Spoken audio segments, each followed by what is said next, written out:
chemical kinetics, and we discussed about instantaneous and average rate yesterday. The next topic in this chapter is factors affecting rate of a reaction. What are the factors that affect rate of a reaction? So these are mainly, you can say, 5 factors are there which affect the rate of reaction.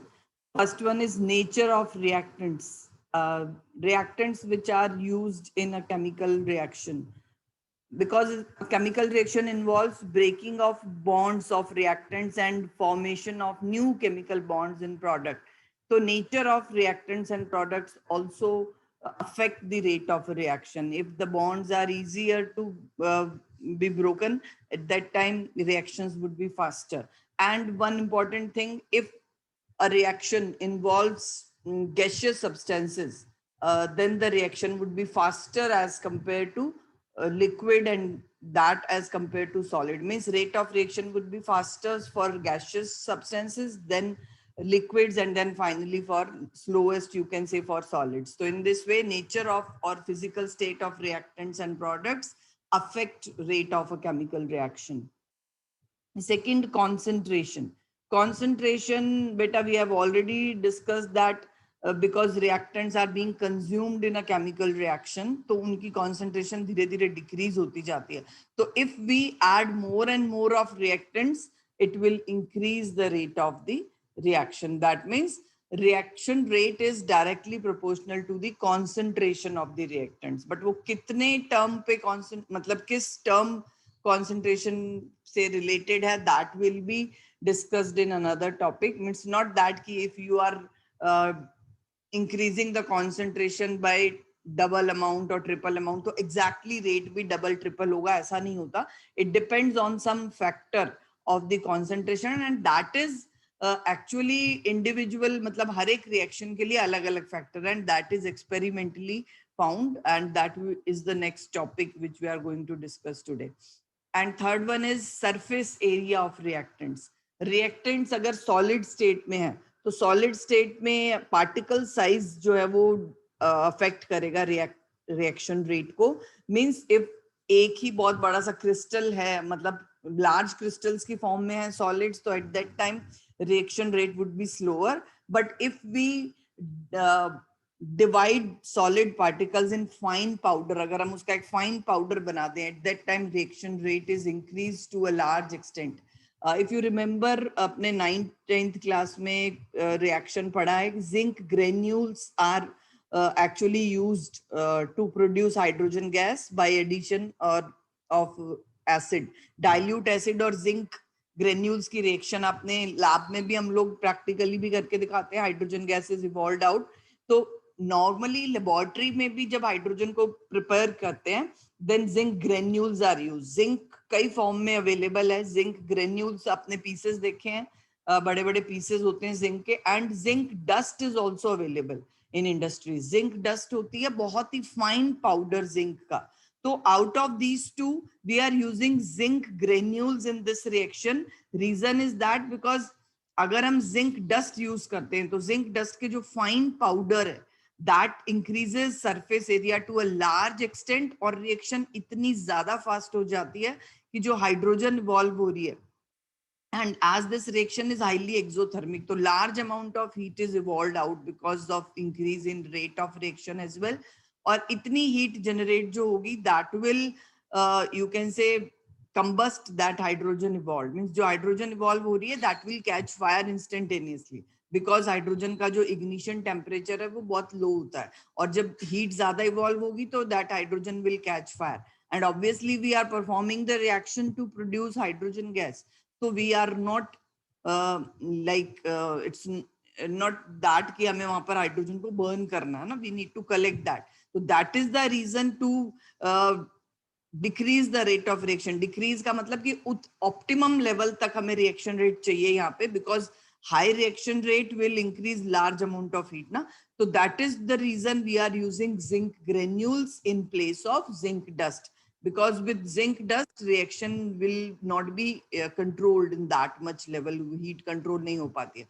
So zinc granules are used to decrease the reaction rate to such an extent so that hydrogen does not catch fire.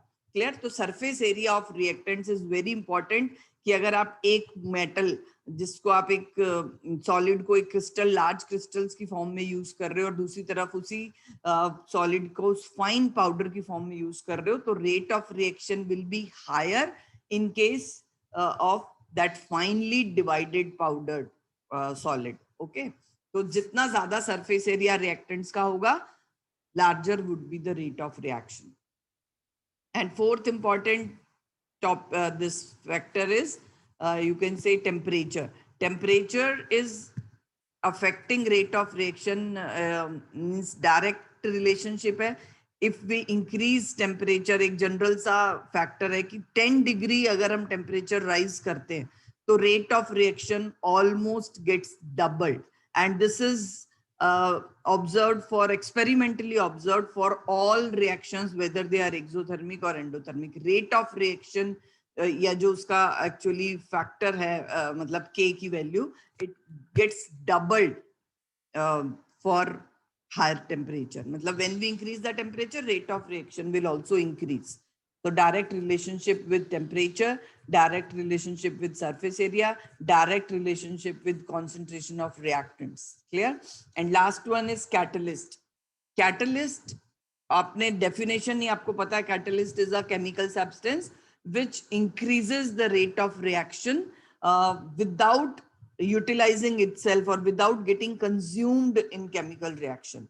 हम generally ये कहते हैं ना कि catalyst खुद consume नहीं होता but it helps to increase the rate of reaction.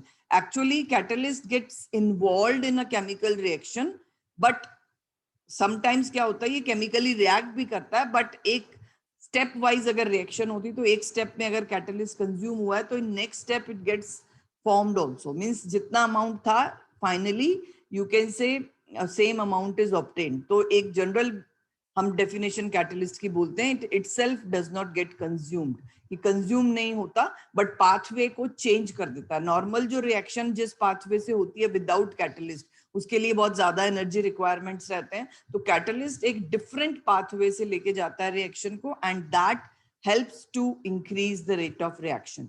But it is not so that catalyst always increase the rate of reaction. Those catalysts which increase the rate of reaction are known as positive catalysts, and there are certain substances which are termed as negative catalysts that decrease the rate of reaction. This topic is actually next chapter, surface chemistry, जहाँ पे हम ये पूरा phenomena पढ़ेंगे कि catalyst कैसे rate of reaction को change करते हैं. तो वहाँ पे आपको negative catalyst वगैरह भी, but इस chapter में हमने catalyst का role यही लिखना है कि catalyst increases the rate of reaction as it takes the reaction with a different pathway. एक अलग pathway से लेके जाएगा reaction को involving lesser amount of energy requirement. तो energy requirement कम रहती है अगर हम catalyst use करते हैं. तो hence all these factors are responsible for affecting rate of a particular reaction. और सबसे important chapter में जो mathematically भी हमने prove करने हैं, second factor concentration of reactants and fourth one temperature. और catalyst का कोई mathematical formulation नहीं है but इसके लिए भी एक topic मतलब है कि कैसे ये change करता है rate of reaction को, what is the basic you can say process by which catalyst increase the rate of reaction. So these three factors are discussed in detail in chapter. Basically concentration of reactants पे ही पूरा chapter based है जिसमें हम rate law equations derive करेंगे, कैसे आप एक reaction का rate find कर सकते हो in terms of concentration of reactants. So we move to this topic next.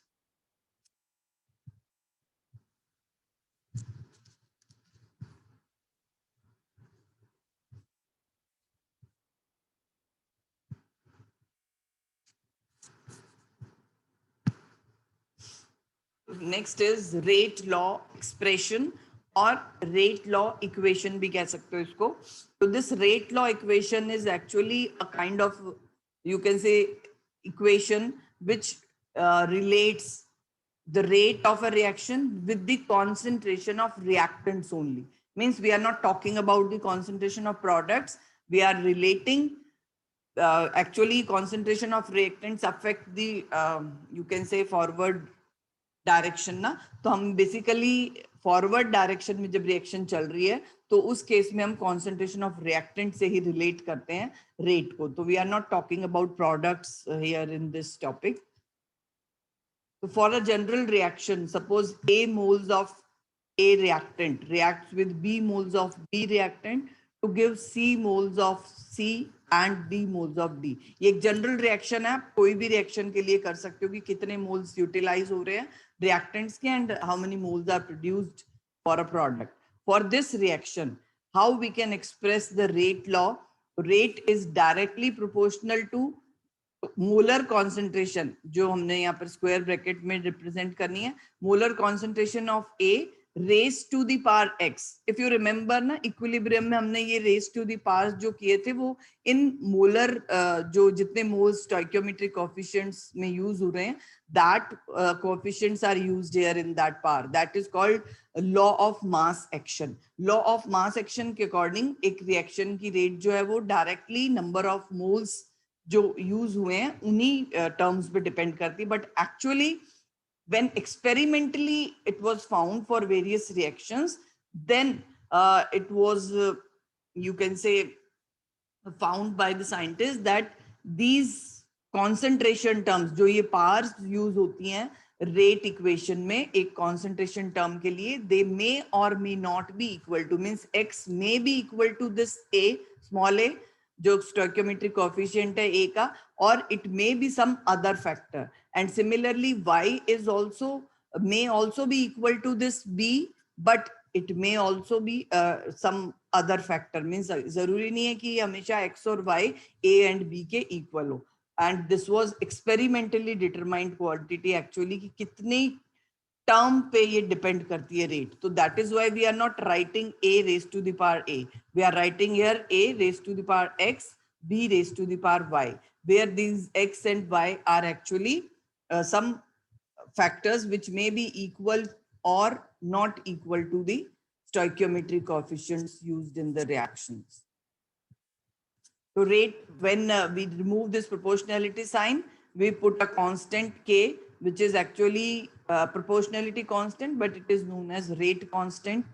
And we can write the rate equation. This equation is actually known as rate law expression or rate law equation. किसी भी reaction की rate को express कर सकते हैं हम, उसके जितने भी reactants वहां पे use हुए हैं उन reactants की कुछ concentration terms जो होंगी उनको raised to the power. And these powers cannot be predicted by looking at the balanced equation. For every chemical reaction, these powers by which these concentration terms are raised in this rate law expression are always experimentally determined. आपको किसी भी reaction के लिए अगर rate law expression means the rate law expression दिया हुआ होता है एग्जाम में, if it is asked कि कितनी टर्म्स पे ये डिपेंड कर रहा है, because you can not memorize, because आप एक केमिकल रिएक्शन को उसकी बैलेंस्ड इक्वेशन देख के ये रेट लॉ फ्रेम नहीं कर सकते. It is always determined experimentally कि किस रिएक्टेंट के किसने टर्म्स पर ये रेट डिपेंड करती है. ठीक है, तो rate law expression is always experimentally determined quantity, where as law of mass action जो हम इक्विलिब्रियम में यूज करते हैं वहां पे हम रेट ऑफ रिएक्शन को प्रोपोर्शनेट करते हैं उनकी नंबर ऑफ मोल से directly. That is known as law of mass action या लॉ ऑफ इक्विलिब्रियम. उस इक्विलिब्रियम पे actually that is related in these terms, but otherwise rate is not related to these terms of molar concentrations. Okay, it is always experimentally determined. So K is rate constant, and now we can define rate law as the rate of a reaction which is directly proportional to the product of molar concentration of reactants raised to some power which may or may not be same to the stoichiometric coefficients used for that reactants in a balanced chemical equation. Means इसी equation को हमने यहाँ पर statement form में लिखा हुआ है. तो this is what rate law is defined as, and this is the rate law expression. and the value of these exponents x and y must be determined by experiment. It cannot be written from the balanced chemical equation. It's very important. X and y are not always equal to stoichiometric coefficients used in balanced equation. तो यहाँ पर कुछ examples हैं बेटा. For example here this reaction nitric oxide plus oxygen when combined to form nitrogen dioxide. ठीक है, तो यहाँ पर 2 मोल्स नाइट्रिक ऑक्साइड यूज हो रहे हैं, 1 मोल ऑक्सीजन. तो आपको देख करके ऐसा लगेगा कि रिएक्शन में 3 टर्म्स कॉन्सेंट्रेशन की यूज होनी चाहिए.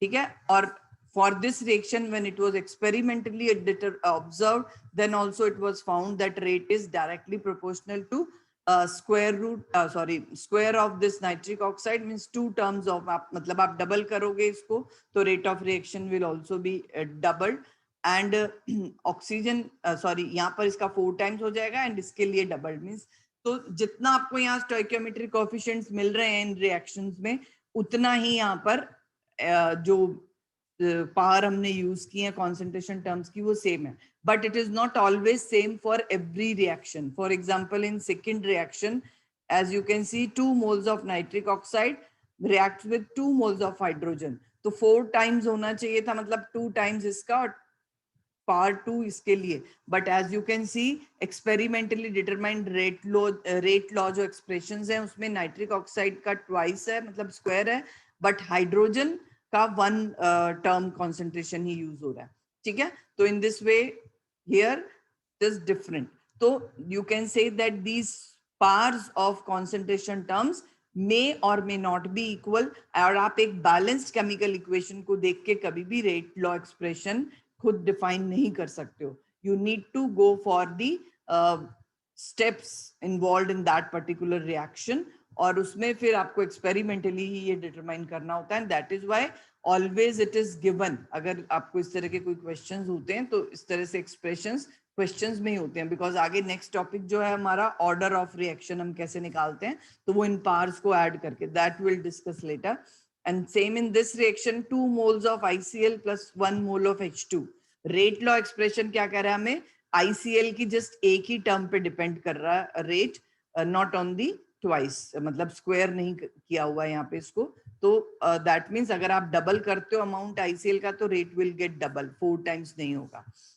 N2O5, 2 moles are used to decompose here to form nitrogen dioxide and oxygen gas, and rate is directly proportional to just 1 term of N2O5. And similarly here 2 moles of nitrogen dioxide, 1 mole of fluorine, rate is directly proportional to 1 term of nitrogen dioxide, not the square term. Similarly, H2O2 dissociates in water and oxygen. 2 moles dissociate हो रहे हैं, but rate of reaction dependent on 1 term only. And similarly here H2 plus Br2 giving 2 HBr. तो hydrogen की 1 term, अब bromine भी 1 mole use हुआ reaction में, but rate of reaction depends on square root of the molar concentration of bromine. मतलब अगर आप यहाँ पर रिएक्शन रेट डबल करोगे तो एग्जैक्टली डबल नहीं होगा उसका, मतलब स्क्वायर रूट लेके आपको हाफ पे डिपेंड करेगा रिएक्शन रेट. तो in this way you can से rate law expressions have to be determined experimentally. They cannot be you can say predicted by just looking at the balanced equations, and they are generally given in numericals when it is asked about the order, or further when we'll go for numericals, always rate law expression will be given to you. Next is rate constant. Now rate constant, you know that it is a proportionality constant, and it explains the relationship between the molar concentration of reactants and rate of a chemical reaction. अगर आप molar concentration को 1 कर देते हो, for example जो formula है हमारा rate law expression में, rate is equal to K multiplied by molar concentration of reactants raised to some power. अगर molar concentration unity कर देते हैं हम, 1 mole suppose it is utilized over there, then this K is equal to rate of the reaction. ठीक है, तो K जो है आपको एक मेजर देता है रेट ऑफ रिएक्शन का. Higher the value of K faster would be the reaction. Suppose एक MCQ है, आपको उसमें एक K की वैल्यूज दी हुई हैं 4 different options are there and it is asked which reaction would be faster. तो आपको K value से ही पता लगाना है for which the K is higher or the highest among those 4 options, reaction would be fastest. Okay, so it is a measure of rate of reaction. Higher is the value of K, faster would be the reaction. Rate constant is denoted by K and it is also known as मतलब इसके लिए different terms जो use होती हैं, reaction rate constant भी कह सकते हैं, reaction rate coefficient भी कह सकते हैं, and it is also specific reaction rate or simply specific rate. So all these terms you can find in some other books or somewhere in some questions, but आपकी NCERT book में it is used as rate constant only, reaction rate constant or rate constant. And this is very important, only one factor which affect the value of K. Otherwise एक particular reaction में अलग अलग time interval पे भी अगर आप K की value find करते हो, it remains constant. Means rate हमने देखा था कि हर एक time interval पे मतलब depend करेगा. Generally reactants की term में अगर हम rate निकाल रहे हैं तो वो decrease होती है because concentration of reactants is getting decreased.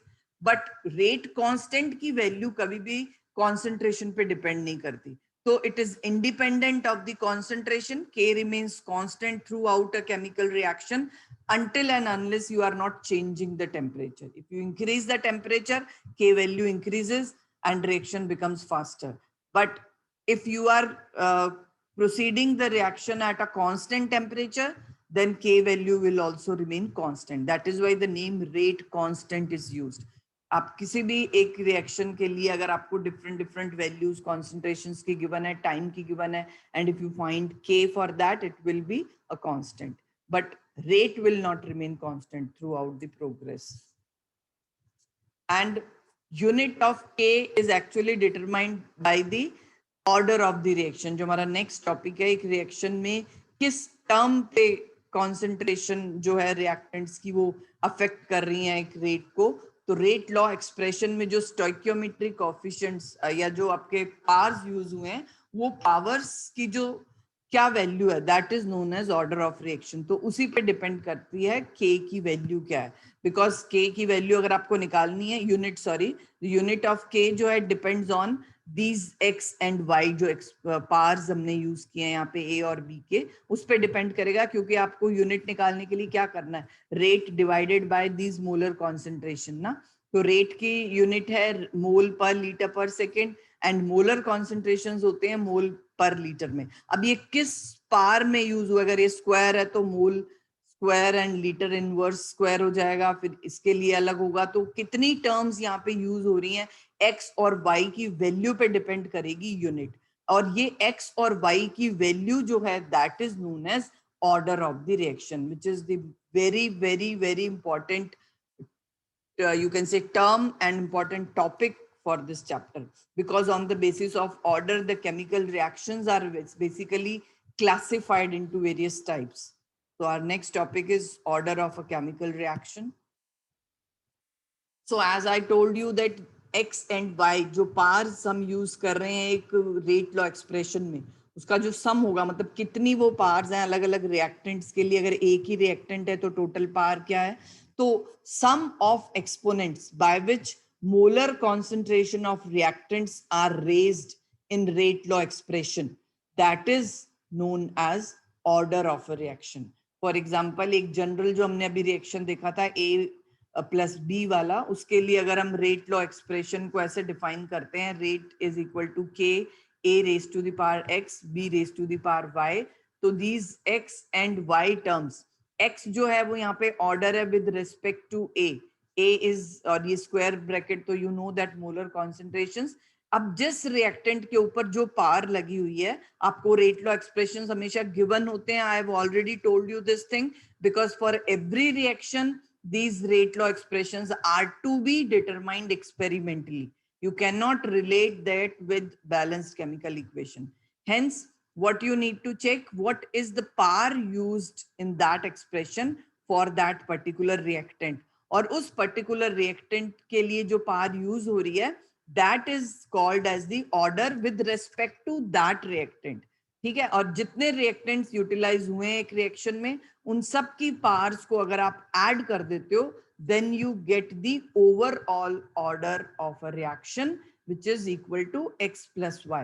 So this is what we get the definition, that order of a chemical reaction is the sum of exponents by which these molar concentration terms are raised in rate law expression, और experimentally determined rate जो होती है उसमें जितनी terms ये use हो रही है उनको सबको ऐड कर दो.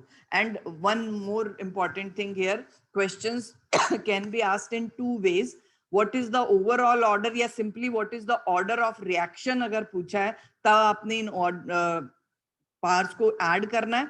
बट क्वेश्चन को बहुत ध्यान से पढ़ना है. Sometime question can also ask what is the order of reaction in terms of that particular reactant. जैसे अभी इस एक्सप्रेशन के लिए if I am asking what is the order of chemical reaction in terms of A, तो A की terms में सिर्फ X ही आपने ऑर्डर नोट करना है. Sometimes students don't read that कि order in terms of particular reactant is asked और ओवरऑल ऑर्डर. ओवरऑल वो लिखते नहीं है क्वेश्चन में, they simply write order of reaction ना.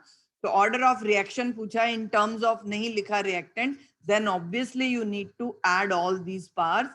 But if it is asked order of reaction in terms of a particular reactant, then you need to specify कि उस reactant की जितनी power है, that will be the order of that reaction with respect to or in terms of that particular reactant. Clear? And order of a reaction may be zero भी हो सकता है कि आप एक reaction में देख रहे हो reactants तो बहुत सारे हैं, but order जो reaction जो rate है उसको affect ही नहीं कर रही उनकी concentrations. And there are many reactions in which rate doesn't depend on the concentration of the reactants ना. तो उन reactions में order जो होगा वो zero होगा. Those reactions are known as zero order reaction. And it may be one, मतलब अगर एक term ही concentration की affect कर रही है rate को, then these reactions are known as one first order reaction. 2 भी हो सकता है, 3 भी हो सकता है, 4 भी होता है, बट 4 और अबव, इससे हायर जो है 3 से चांसेस कम होते हैं रिएक्शंस के. रेयर हैं रिएक्शंस जिनमें ऑर्डर 4 या 4 से अबव होता है. तो बेसिकली 0, 1, 2 एंड 3 हो सकता है. And it may be also fractional. जैसे अभी टेबल में मैंने आपको वो एक रेट लॉ एक्सप्रेशन में बताया था कि ब्रोमीन की हाफ पार पर कॉन्सेंट्रेशन टर्म पे डिपेंड करती है rate. So it may be a fractional number also. So order may be a whole number, fraction or zero. It's very important. And on the basis of order, अभी same table जो हमने rate law expressions जिसके आपको मैंने बताए थे कि balanced equation के number of moles कुछ और हैं and these rate law expressions are different. For these expressions now, if we need to find order of reaction, can anyone tell what would be the order of first reaction? By just looking at the rate law expression, you need to tell. Ma'am, please unmute if someone is raising hand. What will be the order of this first reaction? आपको दिख रहे हैं यहाँ पे 3 moles and rate expression में भी यहाँ पर 3 हैं. तो order would be 2 plus 1, 3. Okay. What would be the order for second reaction? 3. 3. Good. What would be the order for the third reaction? 2. 2. And order of this fourth one? 1. 1. Next? 2. 2. 1. 1. Last one? 1.5.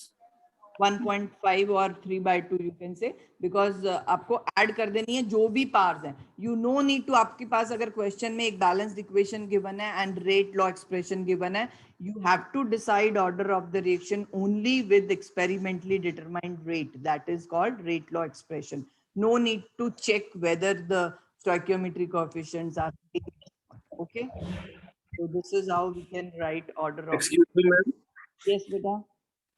Ma'am एक बार बता दो कैसे किया है ये order of reaction calculate. Order of reaction calculate करने के लिए आपको सिर्फ रेट लॉ एक्सप्रेशन देखना है. आपको क्वेश्चन में दोनों गिवन हो सकते हैं, बैलेंस्ड इक्वेशन भी एंड रेट लॉ एक्सप्रेशन भी। रेट लॉ एक्सप्रेशन क्या होता है? जो एक्सपेरिमेंटली फाइंड किया जाता है एक्सपेरिमेंट्स करके कि अगर इसकी मतलब कॉन्सेंट्रेशन हमने डबल की तो कितना इफेक्ट आया रेट पे। अगर डबल करने पे ये 4 टाइम्स हो रहा है, दैट मीन्स इसकी स्क्वायर कॉन्सेंट्रेशन पे ये डिपेंड कर रहा है, और इसको डबल करने पे जस्ट डबल आता है तो हम कहते हैं कि ये 1 टर्म पे डिपेंड करता है। तो इस तरह से ये एक्सपेरिमेंटली साइंटिस्ट ने हर एक केमिकल रिएक्शन में फाइंड किया है कि कितनी रिएक्टेंट्स की कॉन्सेंट्रेशन बढ़ाने से रेट कितना अफेक्ट होती है, और उसके लिए उन्होंने रेट लॉ एक्सप्रेशंस को हर एक इक्वेशन के लिए डिफाइन किया हुआ है। तो रेट लॉ एक्सप्रेशन में हर एक रिएक्टेंट की जो कॉन्सेंट्रेशन पे पार यूज हुई है, उन पार्स को ऐड करके आपने total order of reaction find करना है। If it is asked simply order of reaction, if now I ask what will be the order of this reaction in terms of nitric oxide or with respect to nitric oxide, तो nitric oxide के respect में rate of order of reaction just 2 होगा, यहाँ 3 नहीं लिखोगे आप, क्योंकि इसकी तो 2 टर्म पे ही डिपेंड कर रहा है। And rate order of reaction, overall order of this reaction would be 3। तो जनरली ओवरऑल ही पूछा जाता है, ओवरऑल लिखेंगे नहीं क्वेश्चन में। Again I am telling you, simply it will be written what will be the order of this chemical reaction। तो आपने जितनी concentration terms वहां पे यूज हो रही हैं उनकी पार्स चेक करो, इसकी 2 है, इसकी 1 है, तो add those pars and you will get the order।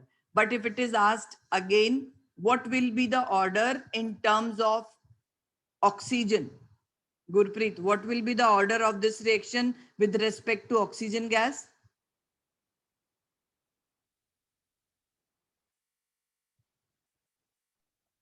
Gurpreet, can you unmute yourself? Oxygen के order. Yes, ma'am. With respect to oxygen, what would be the order of this reaction? Ma'am oxygen का 1 होगा। 1, हाँ, और nitric oxide के respect में 2, and overall order? Yes, ma'am. Overall order of the reaction? Ma'am 3. 3 3. ma'am. Now it is clear how it is calculated. जितनी भी concentration terms आपको rate law expression मिलेगा question में, you need to just add up all those concentration terms to check the order of that reaction. Clear? So now type of reactions on the basis of order. Firstly, zero order reactions क्या हैं? Zero order reactions are those chemical reactions in which rate does not depend on concentration terms. Means concentration पे depend ही नहीं करती, और rate जो होगी, अब देखो अगर हम equation लिखते हैं इसके लिए, तो rate की expression क्या होती है? Rate is equal to K and some concentration terms. अगर concentration term पे depend ही नहीं कर रहा तो rate will be directly equal to K. तो always remember for zero order reactions, rate is directly equal to the rate constant. जो K की value है वही उसकी rate की वैल्यू होगी। और ये एग्जांपल्स जो हैं जनरली जितनी भी फोटोकेमिकल रिएक्शंस हैं, फोटोकेमिकल रिएक्शंस वो रिएक्शंस होती हैं जिनमें सनलाइट को हम यूज कर रहे हैं in order to decompose something or in order to produce something। ठीक है, तो फोटोकेमिकल रिएक्शंस में actually rate of reaction depend करता है इंटेंसिटी ऑफ सनलाइट, कि सनलाइट की इंटेंसिटी कितनी है, रिएक्शन उतनी फास्ट होती जाएगी।